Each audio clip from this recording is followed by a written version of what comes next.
अगर आप लोग हमारे चैनल पर नए हैं तो प्लीज चैनल को सब्सक्राइब करो और ऐसे पार्टनर की वीडियो देखने के लिए बेल आइकन को ऑन करो। खाली हार तो बड़ा सुंदर है और ये गलोबंद भी, और ये कंगन, ये भी बड़े ही अच्छे हैं। ये हमारे खानदानी जेवर हैं बहुओं, और ये घर की सबसे लायक बहू को मिलते हैं। पता है हम पूरी 6 देवरानी जेठानी थी, लेकिन मेरी सास ने मुझे चुना ये जेवर देने के लिए, क्योंकि मैंने उनकी बहुत सेवा की। लो तुम भी देख लो निधि, तुमने तो कभी इतने जेवर देखे भी नहीं होंगे।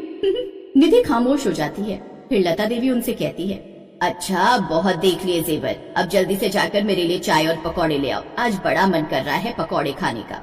जी माँ जी, मैं अभी बनाकर लाती हूँ आपके लिए। वो तीनों रसोई में जाकर काम करने लगी। गहने देख अब दोनों बड़ी बहुओं के मन में लालच आ गया और उस दिन से वो अपनी सास के आगे पीछे लगी रहती। फिर ऐसे ही समय बीता। एक रोज उनकी सास 2 दिन के लिए हरिद्वार गई हुई थी। निधि की दोनों जेठानियां अब अपने कमरे में आराम करती रहती। निधि ने अकेले जाकर सबके लिए खाना बनाया और घर का सारा काम किया। लेकिन फिर जैसे ही तीसरे दिन लता देवी लौटी तो दोनों बहुएं फिर से उसको दिखाने के लिए काम करने लगी। निधि, खाना मैं बना लेती हूँ, एक काम करो तुम तब तक बर्तन धो लो, माँ जी को मेरे हाथ की खीर बहुत पसंद है। अच्छा ठीक है दीदी, मैं माँ जी के कमरे में रखे हुए बर्तन लेकर आती हूँ। ऐसे ही कुछ दिन बीत गए। बच्चों के स्कूल की छुट्टियां पड़ गई तो लता देवी बोली, ऐसा करो तुम दोनों बहुएं अपने मायके हो आओ, बच्चों की छुट्टियां हैं तो रह आओगी। निधि का क्या है, अभी इसका कोई बच्चा नहीं है तो कुछ दिन घर ये संभाल लेगी। ठीक कहा सासू माँ, लेकिन मुझे आपकी बहुत याद आएगी और चिंता भी सताती रहेगी। पता नहीं ये ठीक से ख्याल रख भी पाएगी या नहीं। सच कहा गुंजन। और माँ जी, मेरा तो आपको छोड़कर जाने का मन ही नहीं है, लेकिन वो क्या है ना, बच्चों को बड़ी मुश्किल से स्कूल की छुट्टियां मिलती हैं तो जा ही नहीं पाते। अच्छा माँ जी, हम अभी जाकर पैकिंग कर लेते हैं। अगली सुबह दोनों जेठानियां अपने मायके भाग गई। अब निधि वहीं रहकर अपनी सास की सेवा करने लगी। मेरे पैर कितने दुख रहे हैं, छोटी बहू एक काम कर मेरे पैर दबा दे, कि बड़े अकड़ गए हैं। जी सासू माँ, मैं तेल गरम करके लाती हूँ।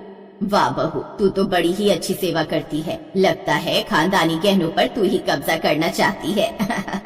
आप कहना क्या चाहती है माँ जी? आपको क्या लगता है मैं इन गहनों की वजह से आपकी सेवा कर रही हूँ? और नहीं तो क्या, तूने देखा नहीं जब से मैंने अपने गहने तुम सबको दिखाए हैं, कैसे तुम तीनों मेरे आगे पीछे घूमती रहती हो।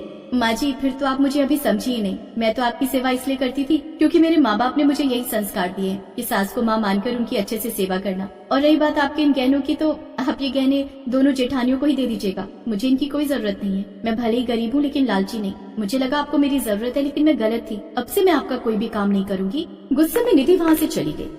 आई बड़ी तेवर दिखाने वाली, अच्छे से जानती हूँ इन बहुओं के ड्रामों को। ये सब तीनों बहुएं गहनों के लिए ही कर रही हैं। ये कहकर लता देवी नहाने के लिए बाथरूम जाने लगी कि तभी उसका पैर फिसला और वो फर्श पर गिर गई। हाय रे, मर गई रे, मर गई, कोई बचाओ।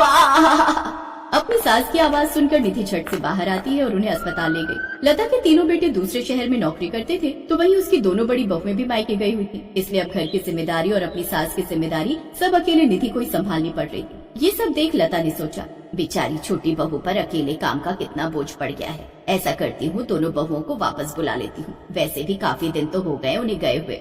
लता अपनी बड़ी बहू को फोन करती है। प्रणाम माँ जी, कैसी हैं आप? क्या बहू, बाथरूम में फिसल गई थी। ओ गॉड, ज्यादा चोट तो नहीं आई ना माँ जी? डॉक्टर ने दवाइयाँ दी हैं और बेड रेस्ट के लिए बोला है, तो तुम आ जाओ ना बहू।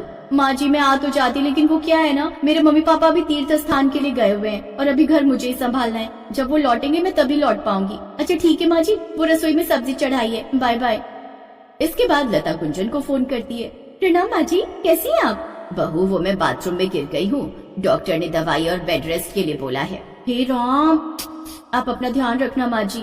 बहू, वो मैं कह रही थी, यहाँ निधि को अकेले ही सब करना पड़ रहा है, और सुनैना बहू, उसके माता पिता भी तीर्थ पर गए हैं, इसलिए वो अभी नहीं आ सकती। जेठानी भी ना बड़ी चालाक है, बुढ़िया की सेवा करने से बचना चाहती है, इसीलिए ये बहाना लगा दिया। माँ जी, वो इतनी जल्दी रिजर्वेशन तो मुश्किल है, और फिर देखिए ना, इतने टाइम बाद तो आना होता है, फिर इतनी दूर बार बार आया भी नहीं जाता। तो ऐसा कीजिए 10-12 दिन रुक जाइए, फिर आ जाती हूँ मैं। लता को बहुत बुरा लगा। उसे समझ आ गया कि उसकी दोनों बहुएं उससे बचती फिर रही हैं। लेकिन निधि अभी भी लगातार उसकी सेवा करती रही। ऐसे कुछ दिन बीत गए। अब लता भी काफी ठीक हो गई और फिर एक रोज लता अपनी तीनों बहुओं को अंदर बुलाती है। माँ जी बताइए, आपको कुछ चाहिए था? जरा मेरी अलमारी से वो मेरे गहने तो देना। जी माँ जी। लता अलमारी से उन जेवरों को निकालती है। ये लीजिए माँ जी, मुझे इन जेवरों का खानदानी हकदार मिल गया है। लो छोटी बहू, संभालो इन्हें, मेरी सबसे लायक बहू तो तुम ही हो। ये लो, अब से ये तुम्हारे हुए। मुसीबत के वक्त जिसने मेरी सेवा की, मेरा इतना ख्याल रखा और मेरे साथ साथ मेरे घर को भी अच्छे से संभाला, तो मेरी नजर में सबसे लायक तुम ही हो। निधि ये सुनकर बहुत खुश हुई और उसकी दोनों बहुएं नजरें झुकाकर शर्मिंदा खड़ी थी।